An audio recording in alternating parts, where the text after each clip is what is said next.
Danielle Calloway Reeves was 34 years old when her husband leaned in close at his own 40th birthday party and told her to leave. Not whisper close. Close enough for his mother to hear. Close enough for the co-worker seated 2 chairs down, Brianna, 12 years younger, freshly perfumed, to hear too. Andre said Danny was killing the vibe. Said everyone could feel her watching him. Said it twice, the second time flatter than the first. Just leave, Danny. He didn't know she'd already found the hotel charge, the second bank account, the text thread about figuring out the Danny situation once the party was over. He smiled as she picked up her purse, certain he'd just solved a problem. He had no idea every vendor at that party, the caterer, the bar, the photographer, was running on autopay through an account only she controlled. Danny said, "Okay," and walked out onto the patio. Andre returned to his guests, victorious. He had no idea what was already in motion. Before we dive in, comment where you're watching from today, and if stories like this speak to you, hit subscribe, because tomorrow's story is even more intense. The spreadsheet had 12 tabs. Danny had color-coded each one. Green for confirmed vendors, yellow for pending, red for anything that still needed her attention. Right now, there was almost nothing left in red. That was how she liked it. She sat at the kitchen table in her robe, her second cup of coffee going cold beside her laptop. The morning light came through the window over the sink in long, flat strips, falling across the table and the stack of vendor contracts she'd printed and paper-clipped in order of due date. The birthday cake deposit was due today. The bartending invoice had to be signed and returned by Thursday. The florist needed a final head count by Friday morning. Danny opened the caterer's contract and read through the payment terms one more time, even though she already had them memorized. She was that kind of person. From the hallway, she heard the sound of Andre's electric razor start up, then stop, then start again. Then his voice, muffled through the bathroom door. "Babe, did you move my gray blazer?" "Dry cleaning bag," she called back. "Left side of the closet, behind your suits." A pause. "Got it." She went back to the spreadsheet. Catering, confirmed. Venue, confirmed. Photographer, confirmed. She clicked over to the tab labeled Guests and scrolled down the list of 80 names, checking the column she'd created for dietary restrictions. Lorraine Reeves, Andre's mother, was flagged in yellow. No shellfish, low sodium. Confirmed with caterer, 10-2. Andre came out of the bedroom straightening his collar. He looked good. He'd been looking good lately. Better than he had in years, honestly. 15 pounds gone since the spring. He joined a gym in March and started going before work 4 mornings a week, sometimes 5. She'd noticed. She'd even told him so, one morning a few weeks back, when she'd watched him button his shirt and thought, quietly, that she hadn't seen him look like that since they were dating.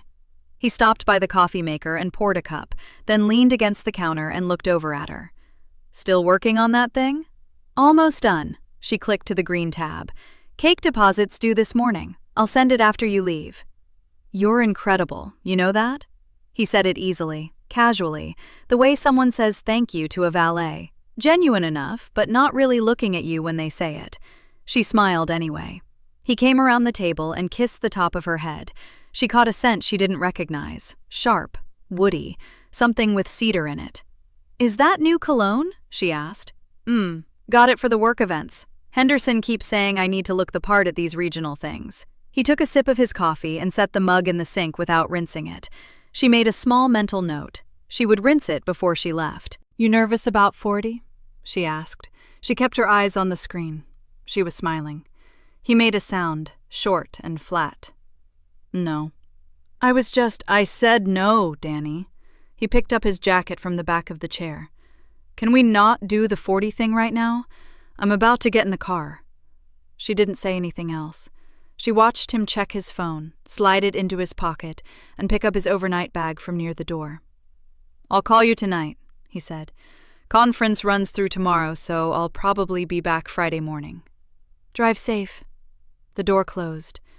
She sat for a moment and listened to the garage open, then the sound of his car reversing down the driveway. Then nothing. She rinsed his mug. Then she sat back down. The cake deposit took 4 minutes to process. She emailed the receipt to the vendor folder she'd set up on her laptop, the one labeled Andre 40, Final. Then she opened the joint credit card account to pull the most recent statement. She needed the last 4 digits on the catering charge to match it against the contract before she sent the final payment. She scrolled through the charges: gas station, grocery run, her gym membership, the florist, the venue deposit, which she already had receipts for, and then, between a hardware store charge and a charge from the grocery run, something small. A hotel. 1 night, $212. She looked at the date. She looked at it again. The 3rd weekend in September. The weekend Andre had driven up to see his college roommate, Kevin, the one who just had a second baby and couldn't really travel. The trip he'd mentioned twice before he left, and once more when he got back, telling her how good it was to catch up, how Kevin was exhausted, but happy. She hadn't checked that card statement yet. She'd been busy. She was always busy. The charge sat there on the screen, clean and small and total. Danny set her coffee down. She didn't say anything out loud. She didn't close the laptop. She just looked at the date one more time, and the name of the hotel, and the amount, and then she opened a new tab and pulled up a map to see exactly where that hotel was. When Andre called that night, she answered on the second ring. Her voice was warm, easy. She didn't ask. She started at 6 a.m. Andre wouldn't be home until Friday. That gave her 2 days. She didn't need 2 days. Danny sat at the kitchen table in the same spot she always did, but the vendor spreadsheet was closed now. She had a fresh cup of coffee and a legal pad and her reading glasses, which she only wore when she needed to see something clearly. She logged into the bank's online portal. She started with their joint checking account. She pulled up the last 12 months of transactions and began reading through them the way she read vendor contracts, methodically, top to bottom, looking for anything that didn't match what she already knew. Most of it was familiar: utilities, groceries, her car payment, the gym memberships, Andre's dry cleaning. But there were gaps. The paycheck deposits from Andre's job came in twice a month, consistent as clockwork. She knew the amounts, had always known them, but somewhere in the last 6 months, the deposits had started landing smaller than they used to. Not by much. Enough that it was easy to miss if you weren't looking for it. 200 here, 300 there. She wrote the dates and amounts on the legal pad. Then she opened a second browser tab and went to the website of the bank where Andre kept his old personal account, the one from before they were married, the one he'd always said had almost nothing in it. She knew the login. She'd known it for years. He'd never changed it. She typed it in. The account had $4,340 in it. She sat very still for a moment. Then she clicked on transaction history. He'd opened a second account at the same bank 6 months ago. The link was right there in the left sidebar, listed under his profile. Checking, Andre R., opened 04/2024. She clicked it. The transfers were small and regular. They came in every other week, just before his paycheck hit their joint account. He'd been skimming off the top. She scrolled through the purchases on the second account, a jewelry purchase from a boutique she'd never heard of. $280 in November, another one in January, a different store, $460. A charge from a lingerie retailer in February, not the kind of thing she'd ever owned. She knew the brand. It wasn't made for women who wanted to feel comfortable. She wrote it all down. Then there was a 3-day charge from a rental company out by Lake Carver, dated the second weekend in August. She'd been at her cousin's bachelorette that weekend. She hadn't thought about what Andre was doing. She hadn't thought to wonder. She wrote that down, too. She found the tablet in the kitchen drawer, buried under takeout menus and a spare phone charger, and a coupon mailer she kept meaning to throw away. It was an older model, the one they'd used when they first moved into this house, back when they'd had one streaming service and shared a Netflix queue like it was a thing that mattered. She hadn't touched it in almost a year. She powered it on. It took a minute to wake up. The cloud sync had kept running the whole time it sat in that drawer. All of Andre's accounts, his messages, his notes, his photos, were still feeding into it on autopilot. He hadn't thought to check. He probably hadn't thought about this tablet at all. She tapped on his messages. Brianna Holt's thread was near the top. Danny didn't recognize the name at first. She opened the thread and scrolled up to find the beginning. The messages went back 8 months. The first few were short, professional. Great meeting today. Drinks after Thursday? And then, fast, the way a fire finds dry wood. They weren't professional anymore. She read slowly. She didn't rush. By the time she reached the recent messages, the ones from the last 2 weeks, she had a clear picture. Brianna was 27. She worked in Andre's office. She called him A in her texts, which Danny thought was the kind of detail that said a lot about a person. The message that stopped her was from 8 days ago. "When are we going to sort things out?" Brianna had written. "I'm tired of waiting." And Andre had written back, "After the party. I'm handling the Danny situation after the party. Just be patient." The Danny situation. She read it twice. She looked at the words and she thought about the spreadsheet with 12 tabs, and the florist who knew Lorraine's dietary restrictions, and the cake deposit she'd sent that morning, and the 3 months she'd spent building something for a man who had turned her into a problem he was planning to solve. She set the tablet down on the table. She picked up her legal pad and turned to a clean page. She wrote the date at the top. Then she started writing down every vendor tied to the birthday party. The venue, the caterer, the bartending service, the florist, the photographer, the DJ, and next to each name, she noted which account the payment authorization ran through. Every single one ran through her. She already knew that. She'd set it up that way because she always set things up, because that was who she was. For the first time in 3 months, she was glad she had. The venue looked exactly the way Danny had planned it. She had spent 3 months making sure of that. The Edison bulbs strung above the main hall threw a warm amber light over everything. The white linen tablecloths, the centerpieces she'd sourced from a florist in Midtown, the custom banner that read, "Andre Reeves, 40 and fine," in gold letters she had personally approved.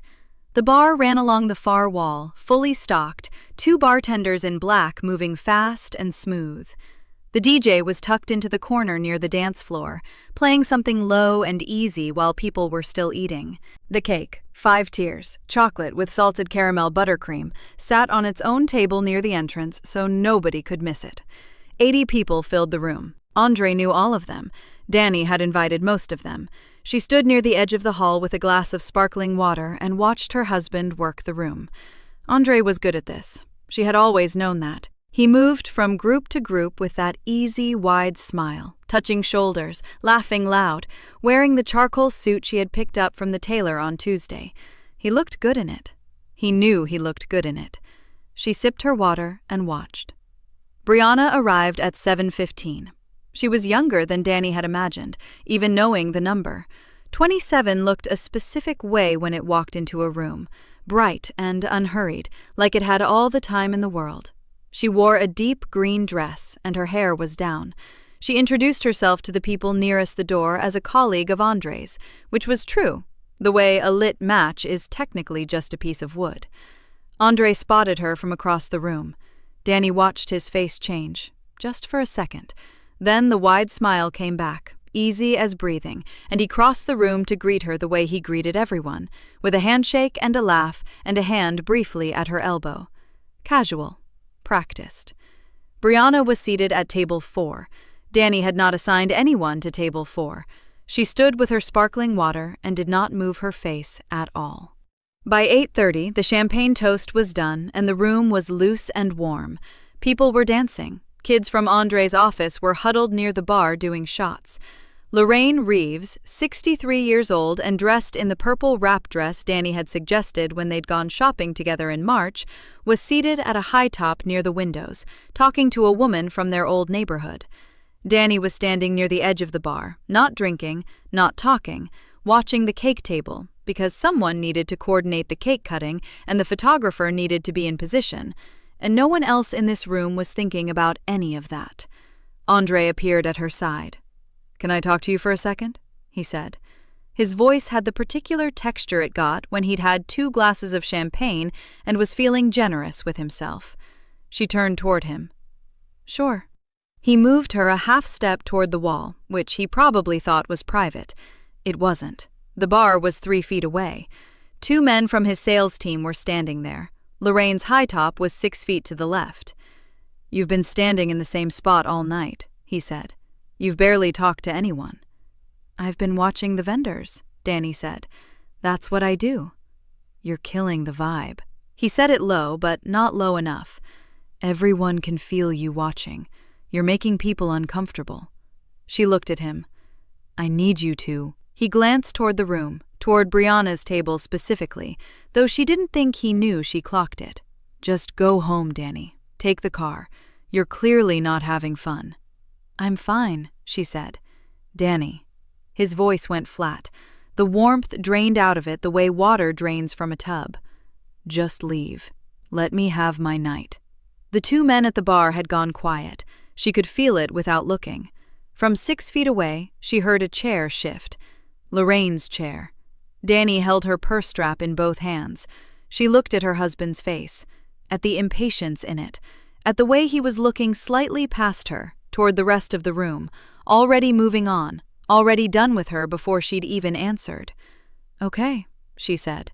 She walked toward the side exit, the one that opened onto the patio. She kept her back straight. She did not look at table 4. The patio was small.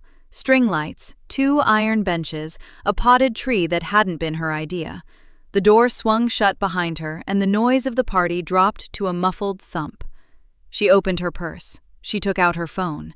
She called the venue coordinator first, then the catering company, then the bartending service, then the photographer. Each call was short. She gave her name, the event name, and the authorization code she had set up when she booked each contract. She was back inside within 18 minutes. She stood in the doorway to the main hall. At the bar, both bartenders had stopped pouring. One was already reaching for bottles to cap. A catering staffer was lifting a tray of untouched appetizers from a high top near the dance floor, loading it onto a rolling cart. Another staffer appeared from the kitchen and began stacking chafing dishes. The DJ's equipment went dark mid-song. The music cut out all at once. Andre was standing in the center of the room with a champagne flute in his hand and his mouth open mid-sentence, and he turned toward the DJ corner, then toward the bar, then toward the catering staff already moving in quiet, efficient formation through his party. His face went very still. The door burst open. Andre came through it fast, champagne flute still in his hand, his jaw set and his eyes already finding her across the small patio. Behind him, through the open door, she could see guests turning toward each other with confused faces. Someone laughed nervously. A woman near the cake table pressed her hand to her mouth. Danny dropped her phone into her purse and snapped it shut. What did you do? Andre's voice was tight, controlled, but barely. What you asked, she said. That's not... He stopped, looked back through the door, then at her. He lowered his voice, though there was nowhere to lower it to. 2 guests had already drifted toward the patio exit behind him, coats in hand, not looking at either of them. I meant step outside for a minute, get some air. I didn't mean... He gestured at nothing, at everything, at the empty bar and the dark DJ equipment and the catering staff visible through the window loading trays onto carts. This. You said leave, Danny said. You said it twice. Don't do that. Don't play word games with me right now. His voice cracked at the edges. The champagne flute was still in his hand and he seemed to realize it, setting it down hard on the nearest iron bench. You humiliated me. In front of everyone I know. You did this on purpose. I did exactly what you asked me to do, she said again. Same tone, same pace. You are unbelievable. He laughed, but there was nothing in it. This is insane, you know that?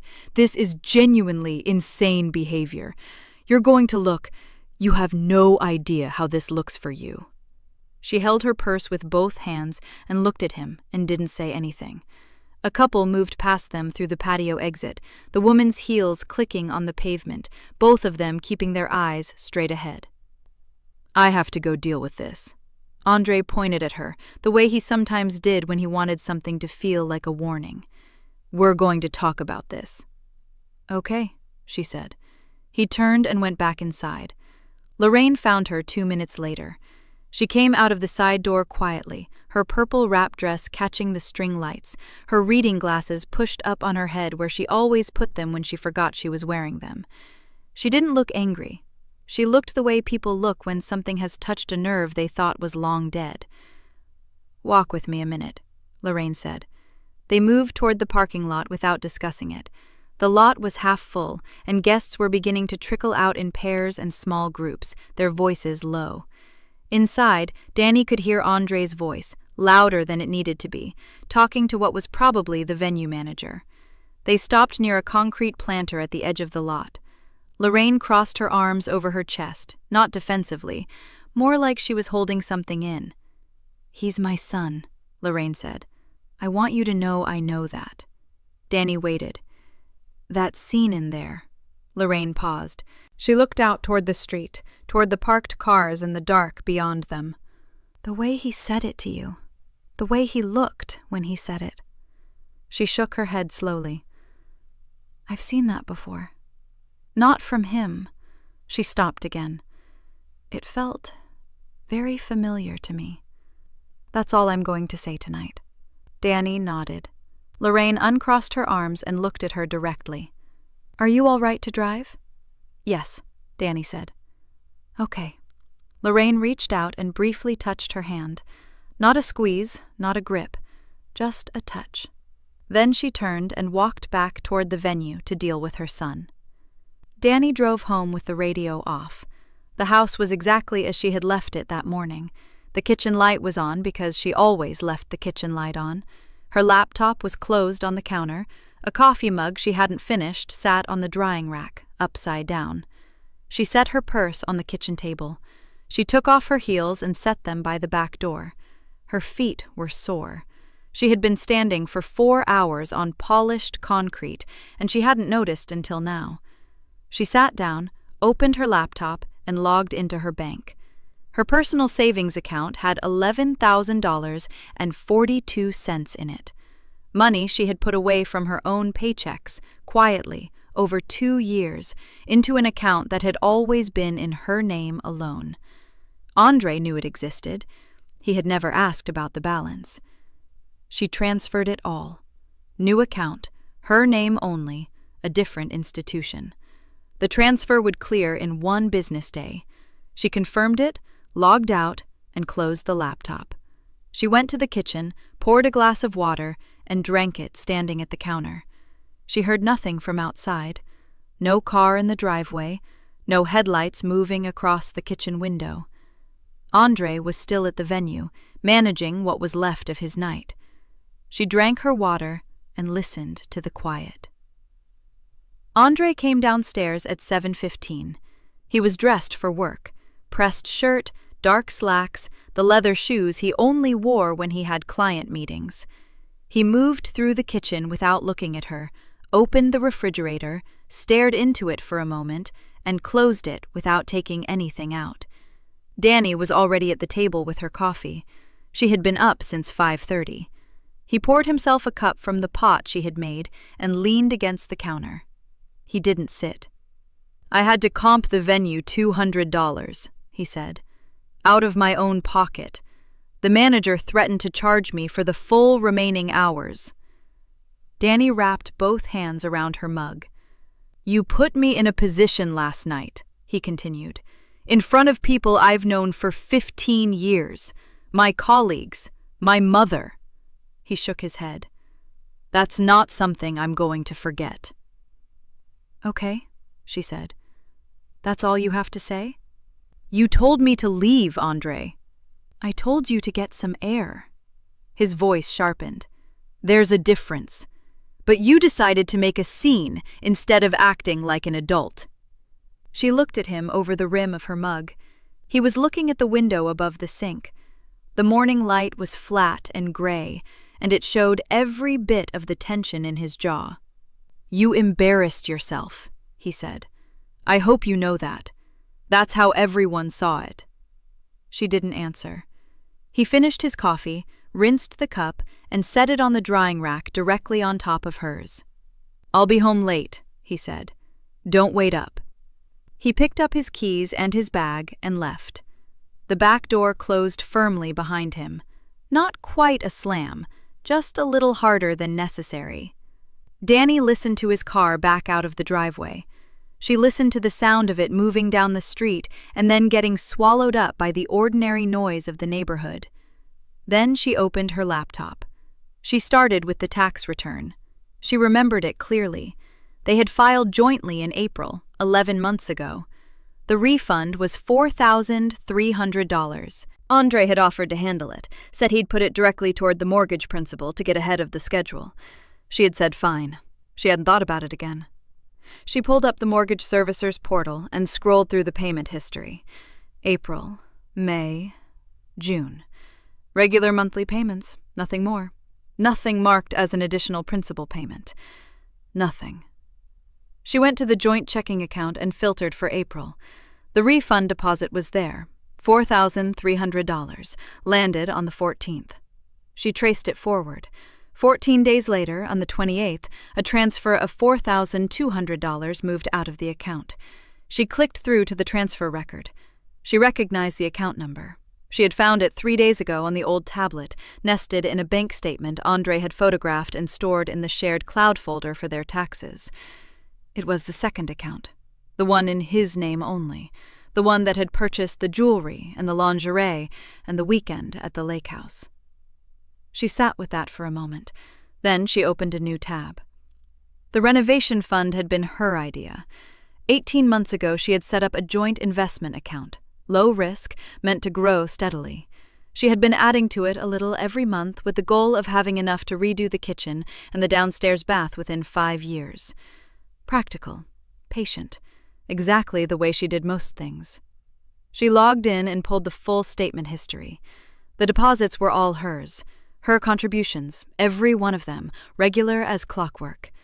The withdrawals were not hers. She went through them one by one, and she made herself go slowly. 9 withdrawals over 14 months. The smallest was $250. The largest was $1,100. Together, they added up to $5,840. She cross-referenced the dates with the records she had already pulled on the secret account. It took her 20 minutes. Every single withdrawal from the renovation fund landed in the secret account within 72 hours. No exceptions. She looked at the dates a second time. Then she looked at the record of purchases she had traced from the secret account. The jewelry, a silver bracelet and matching earrings, purchased from a boutique downtown in October. The lingerie order, shipped to an address that was not this house. The lake house rental in February, a long weekend, charged to the secret account on a Friday afternoon. October, January, February. She had been sitting across a table from him in October. She had watched him open the renovation fund statement when it came in the mail and set it aside without comment. She had trusted that he was reading it the same way she did, as their future. She closed the statement portal. She closed the mortgage account. She closed every tab until the screen was empty and clean. The full number sat in her head now, not as a hurt exactly, as a fact, the shape of what he had actually done. She opened her messages and found Patrice's name. "Can we meet tonight? I need to show you some things." She hit send. Then she closed her laptop. Outside, a car turned into the driveway. Patrice's office was on the 4th floor of a building downtown that smelled like carpet cleaner and old coffee. The kind of place that was always quiet after 6. The kind of quiet that made every sound feel deliberate. Danny took the elevator up alone. Patrice was waiting with the door propped open, still in her work clothes, cream blouse, reading glasses pushed up on her head, a yellow legal pad already on the desk in front of her. She took one look at Danny's face and didn't bother with small talk. "Sit down," she said. "Show me what you have." Danny sat. She opened her bag and laid everything on the desk in order. Printed bank statements, screenshots she had taken of the cloud folder and the text thread, the transfer records, the renovation fund withdrawal history, annotated in the margins with matching dates from the secret account. She had organized it all before leaving the house, sorted by category and clipped into 3 groups with binder clips she had pulled from her work bag. Patrice put her glasses on and read without speaking. The office was almost dark outside the desk lamp. Somewhere down the hall, a cleaning cart rolled past the door and kept going.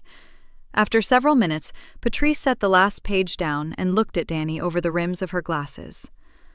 "Okay," she said. "Here's where you stand. She laid one hand flat on the printed statements.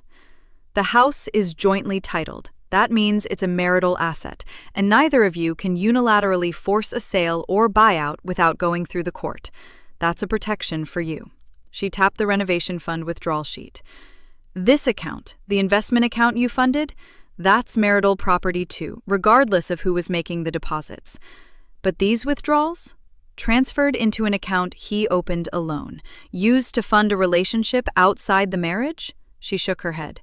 That's dissipation. A court will look at that. It will count. Danny nodded once. What about the tax refund? Same principle. If you can show the funds were diverted from their stated purpose into a secret account he was using for personal benefit outside the marriage, that's part of the dissipation claim. Patrice sat back. How long ago did he open the second account? 6 months. And the withdrawals from the renovation fund, when did those start? 14 months ago. Patrice made a note on her legal pad. So the financial pattern predates the account. That's useful. It suggests deliberate planning, not a one-time lapse. She looked up. Danny, you have strong documentation here. This is more organized than half the files I receive from professional paralegals. That's my job, Danny said simply. Patrice almost smiled. I know. She pulled the legal pad closer. I'm going to tell you what your options are, and then I need you to understand something. I can advise you, I can be your attorney, but I won't make moves without your direction. Every decision in this process stays yours. I know, Danny said. That's why I came to you. They talked for another 40 minutes, options and timelines, filing first and why timing mattered, full financial disclosure requirements, and how those requirements would force Andre to surface every account, every asset, every transfer. Patrice used clear words and drew a simple column of numbers to show Danny what a dissipation claim could recover. Danny listened to all of it. She asked 3 questions. She wrote nothing down on paper. She kept it where she had been keeping everything, inside, organized, filed. When she stood to leave, Patrice held on to the documents. I'll keep these in a client file, she said. Password protected, off-site, not at your house. Danny nodded. She picked up her bag. Are you okay? Patrice asked. I'm working on it, Danny said. Lorraine lived 20 minutes north, in the house where Andre had grown up. A 2-story brick house with a porch light that was always on, the kind of house that smelled like cedar and baked things no matter the hour. It was nearly 8 when Danny pulled into the driveway. Lorraine opened the door before she knocked. She was dressed in a cardigan and reading slippers, and she looked like she had been waiting rather than just awake. She stepped back and let Danny in without a word, the way people do when they've already decided the conversation needs to happen. They sat in the living room. Lorraine brought tea Danny didn't ask for and set it on the table between them. Then she sat down and folded her hands in her lap. Last night, she said, and then paused. When Andre told you to leave, she stopped again. She looked at the middle of the room rather than at Danny. Robert said something almost exactly like that to me. At his brother's retirement dinner, 1998. Her voice was even. She had told this story to herself long enough that most of the shake was gone from it. Told me I was making it awkward just by being there, that I should go home and let him enjoy the evening. She shook her head slowly. 2 years later, he was gone. For a woman 16 years younger. By then, I wasn't even surprised. The room was quiet. I didn't say anything last night because I didn't know what I knew yet, Lorraine said. I had to sit with it. Danny looked at her. And now? Lorraine held her gaze. Now I know what I'm looking at. She got up slowly and moved to the narrow secretary desk in the corner of the room. She opened the bottom drawer and pulled out a manila folder, the kind that gets soft at the corners from years in a drawer. She brought it back and set it on the table next to the tea. 3 years ago, Andre asked me to help him with some paperwork. Said he was setting up a consulting arrangement for side tax purposes.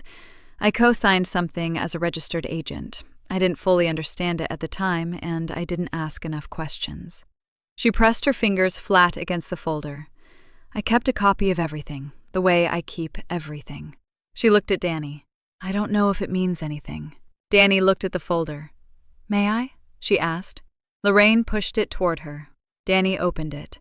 The top page was a state filing document, Articles of Organization, an LLC, formed 3 years ago with Andre listed as the sole member, a business address she didn't recognize, a registered agent line with Lorraine's name and signature at the bottom. She turned through the remaining pages slowly, reading each one. Danny left Lorraine's house at 9:47. She walked to her car with the folder tucked under her arm, the porch light at her back, and the cool night air pressing in around her like something that had been waiting for her to step into it. The folder sat open on the kitchen table. Danny had been at it for 2 hours. The LLC paperwork on the left, Andre's expense reports, 2 years' worth, pulled from the shared household filing cabinet where she kept everything, on the right. Her laptop open between them, a spreadsheet she had built from scratch in the first 40 minutes, columns labeled by date, amount, and source. The house was silent. Andre was still out. She didn't notice the silence anymore. She just read. The LLC was called ARX Consulting Group. Clean name. Professional. The kind of name that looked credible on an invoice without saying much of anything. The registered address was a mailbox service 2 towns over. The business description, listed in the Articles of Organization, was vague in the way only someone hiding something bothered to be vague. Management Consulting and Advisory Services. She had pulled Andre's expense reports from the last 2 years. He submitted them quarterly through his company's reimbursement portal. She had helped him log into that portal more than once when he forgot his password. She knew the format. She knew what the numbers were supposed to look like. She started with Q3, 2 years back, the quarter Lorraine said the LLC was formed. She found the first one 20 minutes in, a vendor reimbursement for Client Event Coordination Services, $850, submitted and approved. The vendor name matched a variation of ARX, close enough to look like an acronym, different enough to miss on a quick review. She highlighted it in yellow. She kept going. There were 11 more over the following 6 quarters, some small, 200, 350, some larger. One for just under 2,000, submitted the same month as the lake house rental she had found in the secret account.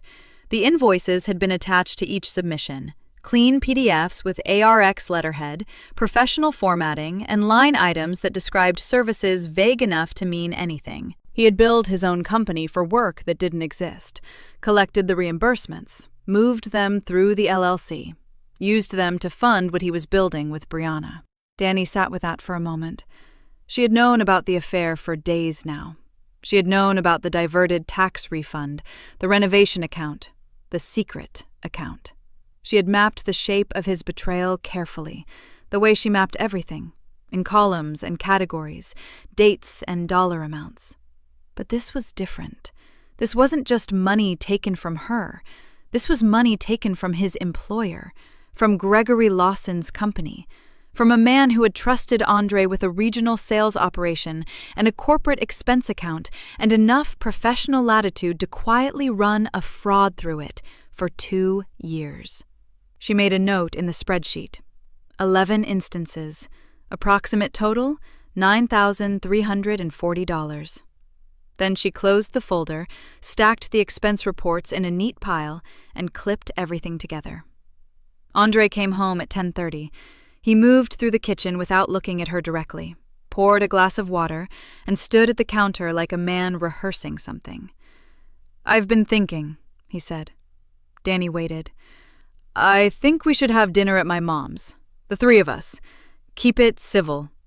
He turned the glass slowly in his hand. "We're both adults. I want to handle this like adults. Talk through the next steps before anything gets formal." He said before anything gets formal, the way people say things they think sound reasonable but mean something else entirely. He meant before you talk to a lawyer, before you understand what you're entitled to, before you get ahead of me. "Okay," Danny said. He looked up. He had expected something else. Pushback, maybe. Tears. At minimum, a question. "Yeah?" he said. "Yes," she said. "Set it up with your mother and let me know the day." He nodded once, visibly recalibrating. Then he took his water and went upstairs. Danny sat at the kitchen table a little longer. She let him have the quiet. The next 2 days moved in careful order. She organized everything into a single folder on her personal laptop, password protected, backed up to a private cloud account Andre had never seen and had no access to. Bank records, the LLC formation documents, the expense report comparisons, annotated, screenshots of the text thread, the renovation account withdrawal history. Everything Patrice already had, duplicated here in clean, labeled files. On the second afternoon, she picked up her phone and called the main line for Lawson Regional Group. The receptionist answered on the second ring. "Hi," Danny said. Her voice was even, unhurried, the same voice she used when she called vendors to renegotiate terms. "I'd like to request a brief meeting with Gregory Lawson at his earliest availability. I have some documentation related to an expense matter I'd like to bring to his attention. It won't take long, 15 minutes at most." The receptionist put her on hold for less than a minute. "Mr. Lawson has availability Thursday afternoon at 2 o'clock. Thursday was 2 days after the dinner. "That works perfectly," Danny said. "Thank you." She ended the call and set the phone down on the table. Then she texted Lorraine. "Dinner works. I'll be there. Thank you for the folder." Lorraine responded within a minute. "I'll make the pot roast. See you Wednesday." Lorraine's house smelled like pot roast and something floral. A candle on the sideboard, cream-colored, burning low. Danny arrived 7 minutes early. She had planned it that way. She wanted to see the table before Andre tried to arrange it. Lorraine met her at the door, wiping her hands on a dish towel, and pulled her into a brief hug that said more than either of them needed to put into words. She took Danny's coat. She did not ask how she was feeling. She just nodded once, the way women nod when they already understand, and led her inside. Andre was already at the table. He had his phone face down next to his water glass and his jacket still on, like he hadn't quite committed to being there. He looked up when Danny came in. His expression moved through something, surprise at the time, maybe, or the fact that she looked steady, and then settled into the version of himself he performed at work, measured, reasonable, slightly put upon, as if he were the one doing everyone a favor by showing up. "Hey," he said. "Hi," Danny said. She sat down across from him. She set her bag on the chair beside her. Lorraine brought a bread basket from the kitchen and put it at the center of the table without comment. She sat at the head, between them, and folded her hands. Andre cleared his throat. "So, I thought we could talk through the basics, figure out how we want to handle the next few months, keep things—" "I brought some things to go over," Danny said. She said it pleasantly, not as an interruption, just a fact offered calmly, like she was opening a meeting. She unzipped her bag and placed a small, neat stack of folders on the table. Andre looked at the folders. He looked at her. Something shifted behind his eyes, but he kept his voice smooth. "Danny, this is supposed to be a conversation, not a—" "It is a conversation," she said. "I just want to make sure we're working from the same information." She opened the first folder. "The hotel charge," she said. "February 14th, the Meridian in Clarksville. The same weekend you told me you were in Cincinnati for the Halverson account." She slid the bank statement across, clean rectangle of yellow highlighter. "This is from our joint account." Andre said nothing. She opened the second folder. "The savings account you opened in March of last year." She laid out 3 pages. "Transfers from your direct deposit before it hit the joint account. Jewelry, February and April. A weekend at the lake house in June. Lingerie, twice." She let a beat pass. "None of it was for me." "Danny, I also found the tax refund." She slid another page forward. $9,400. I thought it went to the mortgage principal. It went here. She tapped the account number on the statement. Andre leaned back in his chair. "You don't understand what you're looking at." "I work in financial operations," Danny said. "I've been reading documents like these for 11 years. Lorraine was very still at the head of the table. Danny opened the third folder. "The renovation account, the one I set up 3 years ago specifically for the kitchen and the back bathroom." She laid the withdrawal history flat on the table. 14 withdrawals over 13 months. I've matched 8 of them to dates in the text thread. Andre's jaw tightened. What text thread? The one between you and Brianna Holt, Danny said. On the old tablet, the one that was still synced to the cloud. The name hit the room differently than everything before it. It was one thing to see numbers on paper. It was another to hear the names said plainly at his mother's dinner table over pot roast and a cream-colored candle. Andre turned his head toward the window. The last folder, Danny said. She opened it slowly. ARX Consulting Group, registered 3 years ago. Mailbox address in Haverford. You listed the purpose as management consulting. She set the expense comparison sheet on top of the formation documents. 11 reimbursement claims submitted to Lawson Regional over 6 quarters. Total of approximately $9,340. Each claim invoiced through a variation of the LLC name. She paused. That money went through ARX and into the account you opened for her. The room held its breath. Andre's hand moved toward the papers. Those were legitimate. There were no services rendered, Danny said. I compared every invoice date to your calendar. I have your calendar. You don't know what you're talking about. His voice had changed. The measured, reasonable performance was cracking at the edges. You pulled some numbers and made a story out of them. This isn't Andre. It was Lorraine. She said his name the way mothers say it, when they are not asking for anything, when they are simply requiring silence. He stopped. Lorraine looked at her son for a long moment. When she spoke, her voice was quiet and very clear. Your father told me to leave a room full of people once. He said I was making things uncomfortable. He said he just wanted to enjoy his evening. She smoothed a crease in the tablecloth with one finger. I was 45 years old. I had given him 22 years. I sat in my car in the parking lot and I did not understand what was happening. She looked up. I am not going to sit here and watch you do the same thing to this woman. And I am not going to stay quiet about what I know. Not this time. Andre stared at his mother. He opened his mouth once, then closed it. Danny gathered the folders. She stacked them neatly, the way she stacked everything, and returned them to her bag. I wanted you to have the full picture before Patrice files, she said. She'll be submitting for divorce with full financial disclosure. Everything I've shown you tonight will be part of the record. She zipped her bag. That's all I needed to say. Andre pushed back from the table. His chair scraped against the hardwood floor, loud in the quiet house. He picked up his phone and his jacket without looking at either of them and walked to the front door. It opened. It closed. His car started in the driveway. Then it was gone. Lorraine let out a long breath.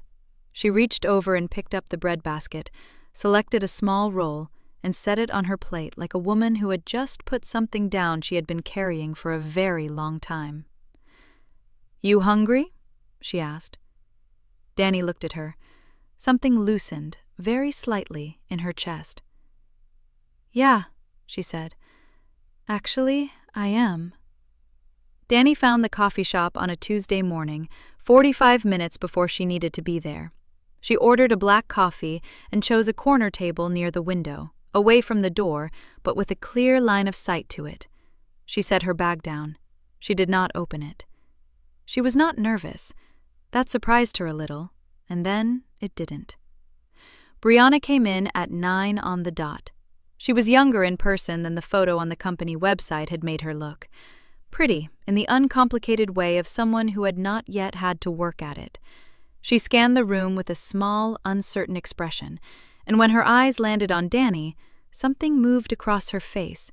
Recognition, then something closer to dread. She walked over anyway. Danny? She said. Hi. Danny gestured to the chair across from her. Sit down. Brianna sat. She did not take off her coat. She folded her hands on the table and held them there like a student waiting to be told how bad the grade was. "I'm not here to fight with you," Danny said. She said it plainly, not gently exactly, just as a fact to clear the air so they could move past it. Brianna nodded. She looked like she was trying to decide whether to believe it. "I just want you to know something," Danny continued. "Not because I want anything from you, because I think you should know." She didn't reach for her bag.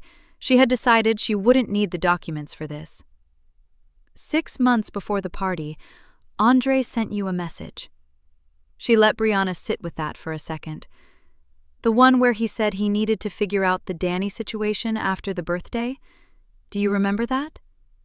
Brianna's expression shifted. Her jaw softened. He said he was going to talk to you, that he was going to end things properly. He said he needed to figure out the situation, Danny said. Not end it. Figure it out, like it was a scheduling problem. She wrapped both hands around her coffee cup. That message was sent 11 months ago. He had already been moving money for 3 months by then. He had plans that didn't include telling me anything before he was ready. Brianna was quiet. He wasn't trying to leave me for you, Danny said. He was building an exit ramp. He needed somewhere to land after he'd already arranged everything in his favor. You were the soft landing. That's different. The words were not cruel. Danny made sure of that. She said them the way she would explain a ledger discrepancy, calmly, clearly, without editorializing, because the facts were already enough. Brianna looked down at the table. A muscle in her jaw worked once. I didn't know about the money, she said quietly. I know, Danny said. Brianna looked up. Her eyes were bright, not with tears exactly, but with the particular shine of someone recalculating everything at once. She left the coffee shop 12 minutes after she arrived. She had not ordered anything. Danny sat with her coffee for another few minutes. She finished it. Then she picked up her bag and walked out into the morning air, and the door swung shut behind her.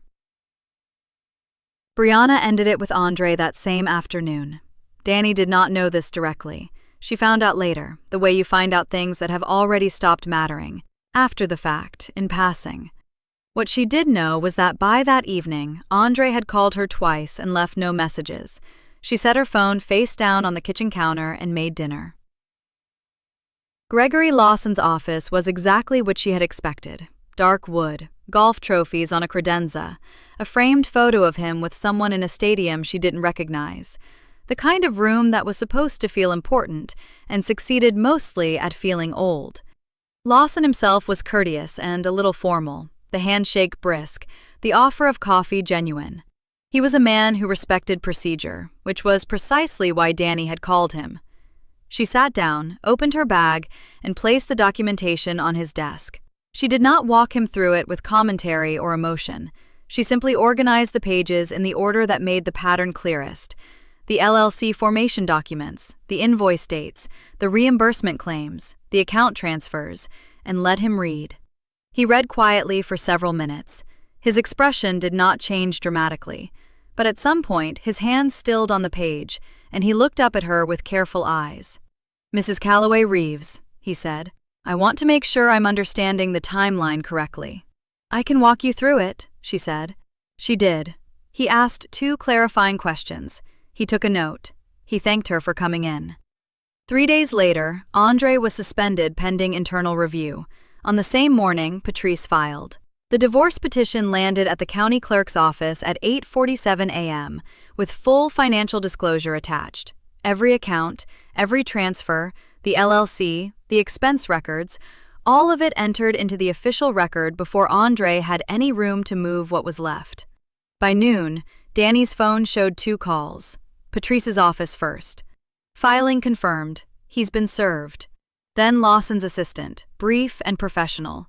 Mr. Lawson wanted you to know the review has been formally opened, and Mr. Reeves has been placed on suspension, effective this morning. Danny stood in her kitchen. The afternoon light came through the window over the sink and lay flat across the counter. She set her phone down. She exhaled once, slow, controlled, the way you breathe after you've been holding something heavy for a very long time and have finally set it on solid ground. The sign went up on a Wednesday. It wasn't large, clean white lettering on a dark background, mounted flush above the glass door. Callaway Creative, Event Planning and Consulting. The installer had done a good job. The letters were level. Dani stood on the sidewalk for a moment and looked at it, her keys in her hand, the morning air still cool against her face. Then she unlocked the door and went to work. The office was small, but hers in a way that no room had ever been before. 2 desks, one for her, one for the assistant she'd hired in the spring. A round table near the window where she met clients. Shelving along one wall holding binders organized by event type. Each one color-coded, each one built from a system she had been quietly perfecting for 9 years, without anyone noticing. Andre had noticed none of it. That used to sting. Now it just seemed useful. Proof that she had always been the one doing the work, which meant she was also the one who got to keep it. The settlement had been fair, more than fair once Patrice presented the full financial disclosure and the dissipation evidence to the mediator. The marital home sold quickly, in a good market. Half of that, plus the renovation fund that Patrice had clawed back through the divorce decree, had given Dani enough to lease the office, cover a year of operating expenses, and still have a cushion she had never had when she was married. She had not thought of it as a gift. She had thought of it as repayment. Lorraine called on Tuesday mornings now, without fail. Not to talk about Andre. They rarely did. She called to ask how the business was going, to pass along the name of someone from her church who needed a retirement party coordinated, to report on the tomatoes she was growing in her backyard with mixed results. Last month she had come in person and sat at the round client table with a cup of tea and watched Dani run through a full vendor negotiation on speakerphone, and when it was over, Lorraine had nodded once and said quietly, "You were always the sharp one." Dani had not said anything, but she had kept that. Andre, from what she understood, was in a 1-bedroom apartment 20 minutes from the house they used to share. The internal investigation at the company had taken 6 weeks and concluded without ambiguity. The expense fraud was documented, systematic, and not small. He was terminated. His industry was not large, and Gregory Lawson was well connected within it, and the termination had not been quiet. He found work eventually, a smaller company, a regional role with a reduced territory, a title that would have embarrassed him 2 years ago. She did not track these things. They reached her the way water finds low ground, through Lorraine, through a mutual contact mentioning something in passing, through the ambient drift of information that moves through a shared life even after the life is no longer shared. She had not spoken to him since the divorce was finalized. His text came in at 6:12 in the evening, on what would have been their 10th anniversary. She was still at her desk, the lamp on, reviewing 3 event proposals for a corporate client who needed a company retreat coordinated for 60 people in the fall. Good work. Detailed, interesting work that required exactly the kind of thinking she had spent a decade doing for free. Her phone lit up on the corner of the desk. She picked it up. The message was short. Vague in the specific way of someone who wants to open a door but doesn't want to be seen reaching for the handle. "Hope you're doing well. Thinking about you today." She read it once. That was enough to understand what it was. Not an apology, not an explanation. Just a man sitting alone in a small apartment on a date that still meant something to him, reaching for the familiar warmth of someone who had made his life run, and hoping she might still be available for it. She set the phone face down on the desk.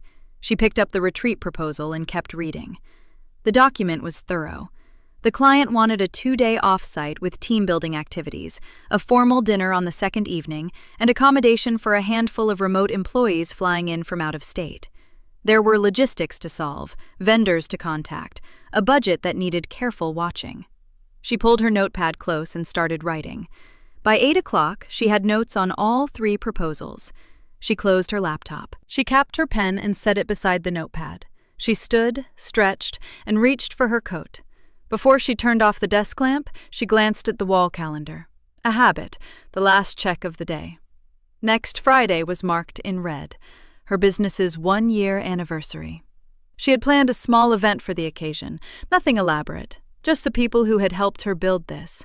Lorraine was coming, Patrice was coming, her assistant had already ordered a cake. The details were handled. She had handled them herself. She turned off the lamp.